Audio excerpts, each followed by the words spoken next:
Every forest ranger knows the woods are different after 2 a.m. I just didn't believe it until I worked the graveyard shift. My name is Marcus Cole, and I've been a forest ranger for 8 years. I've worked in 6 different national forests across the Pacific Northwest: Olympic, Mount Hood, Gifford-Pinchot. I've seen black bears charge at tourists, I've tracked lost hikers through blizzards, I've even found illegal grow operations deep in restricted areas. But nothing, absolutely nothing, prepared me for the graveyard shift at Cascade National Forest. There's something rangers don't talk about openly. An understanding. A pattern we've all noticed but never really discuss. After 2 a.m., the forest changes. Not in obvious ways. There are no sirens, no warnings. The trees don't move, the trails don't shift. But something fundamental is different. The atmosphere. The sounds. The way shadows fall. Most rangers avoid night shifts entirely. They'll take any excuse: family emergencies, shift swaps, even unpaid leave. The veterans especially. They know. I thought I knew better. It started 3 weeks ago. Our station was short-staffed, 2 rangers out with injuries, 1 on paternity leave. Someone had to cover the overnight shifts. Midnight to 8 a.m. Tower duty, mostly. Radio monitoring, fire watch, emergency response if needed. I volunteered.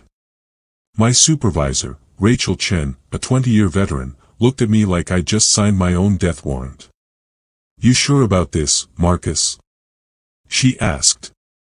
"Yeah, why not? I've done night patrols before. Night patrols end at midnight. This is different. After 2 a.m., just stay in the tower. No matter what you hear. No matter what you see on the cameras. You stay in that tower until sunrise." I thought she was messing with me. Some kind of ranger hazing ritual. I was wrong. My first night started normal enough. I arrived at the fire tower at 11:45 p.m. It's a 70-foot steel structure overlooking about 40 square miles of dense forest. The cab at the top is small, maybe 12 by 12 feet, with windows on all sides, a radio setup, binoculars, and a bank of security cameras monitoring key trail points. The sunset had been beautiful. Deep orange fading to purple, then black. By midnight, the forest was completely dark except for a thin crescent moon. I made coffee. Checked the cameras. All clear. A few deer on Trail 7. An owl on the ridgeline camera. Normal. I settled in with a book. At 1:47 a.m., the temperature dropped. Fast. I checked the thermometer. It had fallen 15 degrees in 10 minutes. My breath fogged in front of me. The heater in the tower was running full blast, but it felt like the cold was coming from inside the cab. At exactly 2 a.m., the forest went silent. I don't mean quiet. I mean silent. No wind. No insects. No rustling leaves. Nothing. It was like someone had pressed mute on the entire world. I stood up, walked to the windows. The forest below looked wrong. The shadows were too dark, too solid. The moonlight didn't seem to penetrate the canopy the way it should. Then I heard it. Footsteps. Below me. On the metal stairs leading up to the tower cab. Slow. Deliberate. Clang. Clang. Clang. Someone was climbing the tower. My heart hammered. The tower is in a restricted area. No public access. The nearest road is 5 miles away.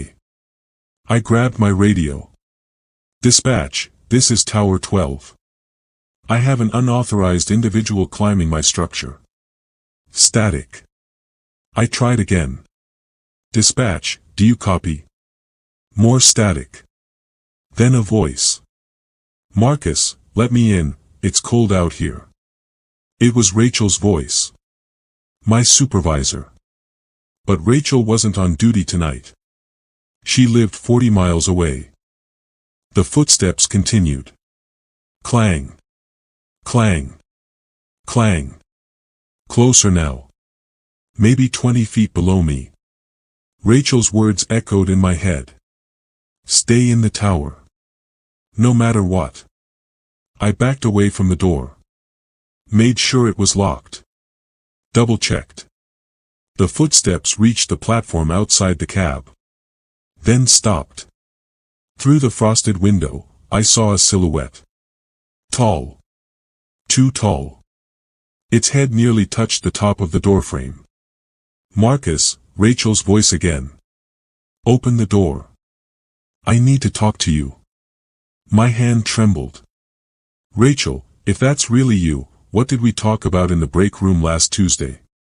Silence. Then the voice changed. It became my father's voice. My father who died 6 years ago. Son, I'm so proud of you. Open the door, I just want to see you. My blood turned to ice. The door handle rattled. Hard. The metal door shook in its frame.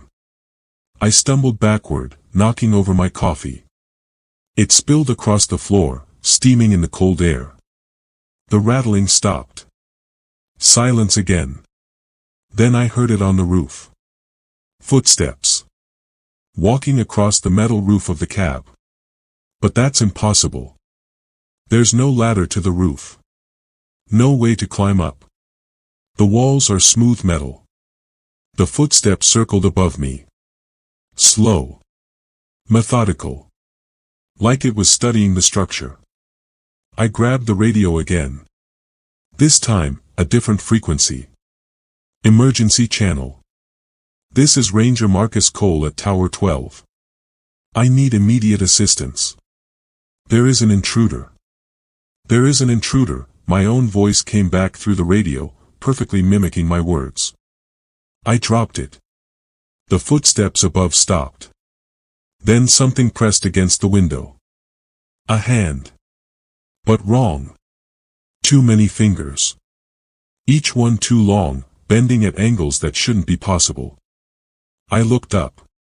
2 eyes stared down at me through the skylight. Glowing.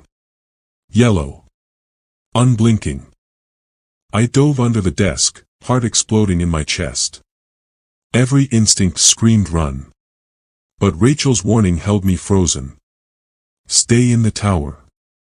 The eyes watched me for what felt like hours. In reality, maybe 2 minutes. Then they were gone. The footsteps moved away. Back down the stairs. Clang. Clang. Clang. Fading into the forest. I didn't move until sunrise. Didn't even breathe deeply. Just sat under that desk, clutching a fire axe, watching the windows. At 6:47 a.m., the forest came back to life. Birds started singing. Wind rustled through the trees. The temperature climbed. It was over. When I finally stood up, I checked the door. Still locked. But there were scratches on the outside. Deep gouges in the metal. Fresh. And on the roof access panel, the one that's bolted shut from the inside, there were dents. Like something had been prying at it. I radioed Rachel as soon as the sun was fully up. I need to talk to you. Now. When she arrived an hour later, she took one look at my face and knew. It came, she said. Not a question. I nodded. She walked around the tower, examining the scratches, the dents. Her face was grim. This is why we don't work after 2 a.m., Marcus. This forest, it belongs to something else during those hours. Something old. Something that was here long before the Forest Service, before the settlers, before anyone. What is it? I asked. We don't know. The Chinook tribes called it Sitko, the spirit of the deep forest. But it's not just one thing. It's like the forest itself becomes aware. Conscious. And it doesn't like witnesses. Every ranger who's worked the graveyard shift has experienced it. Some hear voices. Some see figures. Some have things climb their towers. The rule is simple. Stay inside. Don't engage. Don't open the door. Wait for sunrise. And if someone opens the door? I asked. Rachel's expression darkened. We've lost 3 rangers in 20 years. All of them worked the graveyard shift. All of them disappeared between 2 a.m. and sunrise. We found their towers empty. Doors open. No signs of struggle. Just gone. My mouth went dry. Why doesn't the Forest Service shut down night operations? They tried.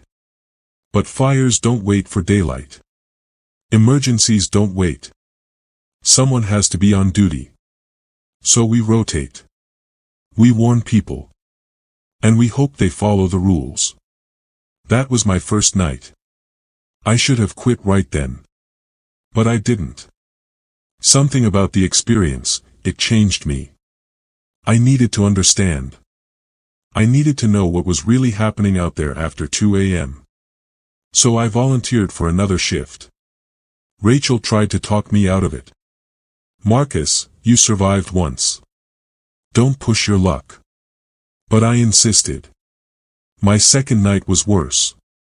Everything started the same. Arrived at 11:45. Set up. Made coffee.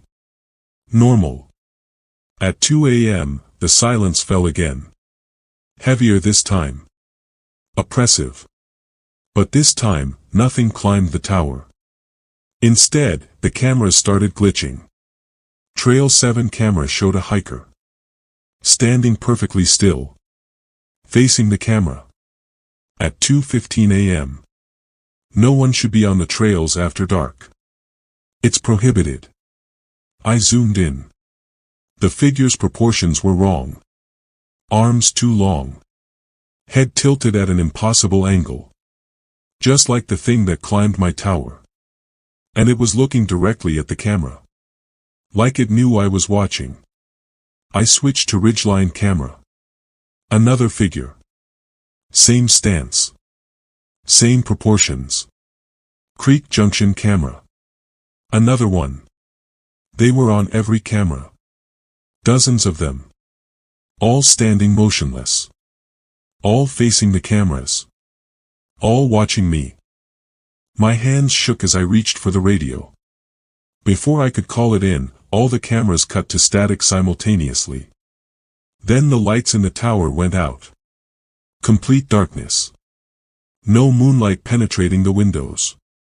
No stars. Just absolute black. I fumbled for my flashlight. Clicked it on. The beam illuminated the cab. Empty. Normal. Then I heard tapping on the windows. All around me. Dozens of fingers tapping on glass. Surrounding the tower. Tap tap tap tap tap tap tap. Rhythmic. Coordinated. Like they were communicating. I spun around, flashlight beam cutting through the darkness. Every window had hands pressed against it. Those wrong hands with too many fingers. And above each hand, eyes. Dozens of glowing yellow eyes, all staring at me. They weren't trying to get in. They were just watching. Studying me. Then the voices started. All at once. A chorus. My father. My mother. My sister. Rachel. Friends I hadn't spoken to in years. All calling my name. Marcus, come outside, we miss you, just open the door, come see us. The voices overlapped, creating a horrible symphony that made my head pound. I covered my ears, but it didn't help. The voices seemed to come from inside my skull. I thought I was going to lose my mind. Right there. Just cracked completely. But then I remembered something Rachel said. Wait for sunrise. I checked my watch. 3:47 a.m. 3 more hours. I could make it. I had to make it. The voices continued until 4:30 a.m. Then they stopped abruptly. The hands withdrew from the windows. The eyes disappeared. The lights flickered back on. The cameras rebooted, showing normal empty forest. But the silence remained. That unnatural, suffocating silence. I didn't relax. I stayed alert, watching every shadow, every corner. At 5:15 a.m., I heard something that made my blood freeze. A child crying. Somewhere in the forest below. Distant but clear. Help, please, I'm lost, I'm scared. It sounded so real. So genuine. My ranger instinct screamed at me to respond. To help. That's what I signed up for. Save lives.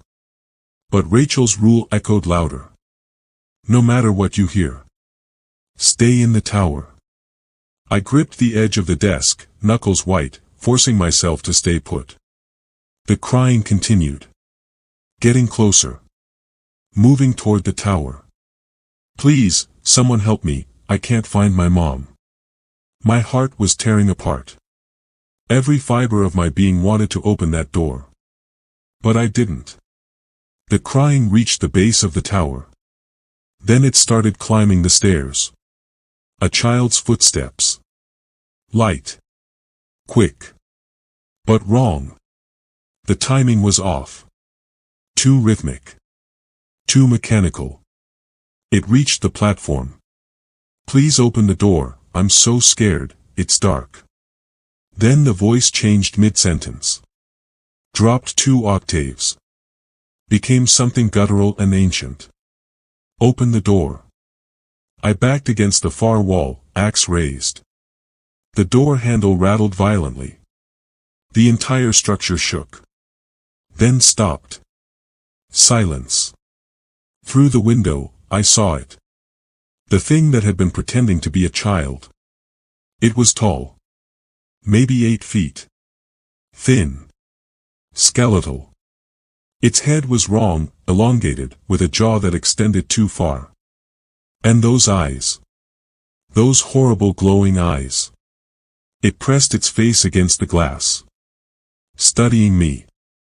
We stared at each other for what felt like an eternity. Then it smiled. A too wide smile with too many teeth. And walked away. Down the stairs. Into the forest. Sunrise came at 6:52 a.m. The moment the first ray of light hit the tower, everything changed. The oppressive silence lifted. Birds sang. The forest breathed again. I collapsed into the chair, exhausted. Rachel found me there 2 hours later. I'd fallen asleep. When I told her what happened, she just nodded. You followed the rule. That's why you're still here. That's why you're alive. I heard a child, I said. A child crying. That's what it does. It uses whatever will make you open the door. Fear. Compassion. Love. Curiosity. It learns what works. The 3 rangers we lost, they opened the door, didn't they? Rachel didn't answer. She didn't have to. I worked 2 more graveyard shifts after that. Each one was different. Each one tested me in new ways. The 3rd night, it mimicked an injured ranger calling for medical help. The 4th night, it mimicked dispatch ordering me to evacuate due to a fire. But I never opened that door. I never left the tower before sunrise. And I'm still here. The Forest Service doesn't acknowledge any of this officially. There are no reports. No documentation. Just whispered warnings passed from veteran rangers to rookies who think they know better. If you ever find yourself in a national forest at night, camping, hiking, whatever, remember this. After 2 a.m., the rules change. Don't answer voices calling from the darkness. Don't investigate crying or calls for help. Don't leave your tent or vehicle. And if you see figures standing between the trees, watching you, don't make eye contact. Just wait for sunrise. I still work at Cascade National Forest. But I don't volunteer for graveyard shifts anymore. Some experiences are enough to last a lifetime. Last week, I was reviewing old tower logs. Records going back 30 years. I found something interesting. Every ranger who worked graveyard shifts made notes. Coded entries. Times, dates, observations. And every single one of them reported the same pattern. Activity peaks between 2 a.m. and 5 a.m. Always. But here's what terrified me. The oldest log I found was from 1847. Before the Forest Service existed. A fur trapper's journal, archived in our historical documents. He wrote about the forest at night. About things that watched him. About voices calling his name. About the hours between 2 a.m. and sunrise. He called them the stolen hours. The hours when the forest belongs to something else. I don't know what's out there. I don't know if it's one entity or many. I don't know if it's supernatural or something science hasn't explained yet. What I know is this. It's real. It's ancient. And it doesn't want us there after 2 a.m. So if you're ever in a forest tower, or camping deep in the woods, and you hear something at 2 a.m., stay inside. Lock your doors. Wait for sunrise. Because last night, during my regular evening patrol, I found fresh scratch marks on the tower door. But it's only October. And the next graveyard shift starts in 3 days.